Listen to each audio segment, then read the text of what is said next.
Hi, welcome to our Math. Today I'm doing a series of videos on quadratic functions. All right, so to start off, let's figure out what a quadratic function is and how to pull out the numbers associated with a quadratic function. A quadratic function is anything in the form of y equals ax squared plus bx plus c. Now, because it's a quadratic function, it could also be f of x equaling ax squared plus bx plus c. The thing about a quadratic function is it has to have the x squared term. If it doesn't, and it just has bx plus c, that would be linear. So it doesn't have to have a bx term. It doesn't have to have a c term, but it has to have that x squared term. And the a, the b, and the c are representing numbers. So our variable is x, and the a, b, and c are representing numbers. Okay, so let's look at how this all comes about. So for our first one, f of x equals negative 10x squared plus 8x minus 7. So a in this case is negative 10, b is a positive 8, and c is a negative 7. For our second one, our quadratic isn't written in descending in order. But remember, a is whatever is multiplied to our x squared. So a is 7, b is a negative 11, and c is 5. The difference between a negative and subtraction is whether or not something is written in front of it.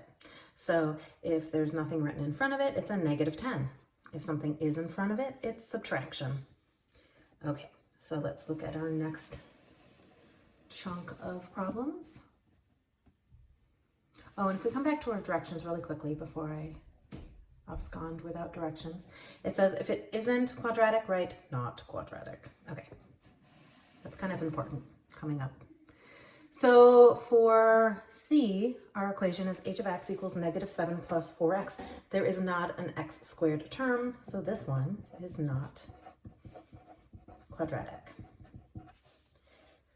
This one has an x squared term, but it also has an x cubed term, which means this is not quadratic, it's cubic. Quadratic isn't it has an x squared term, it is x squared is the largest. So this is also not quadratic. So this one doesn't have an x squared term, this one has an x squared, but it also has an x cubed, which is a big no-no.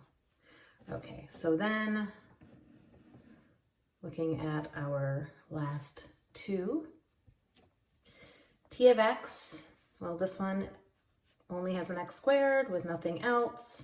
So a is equal to 5, b is equal to negative 3, and c is equal to negative 16. And this one has a weird gap. That's okay. It has an x squared. When no number is written, there is an implied 1. 1 x squared. There is no bx, there's no c, so those are zeros. Okay, I hope you've enjoyed this video. Please subscribe to my YouTube channel, like my Facebook page, and I'll see you on the next video. Thanks.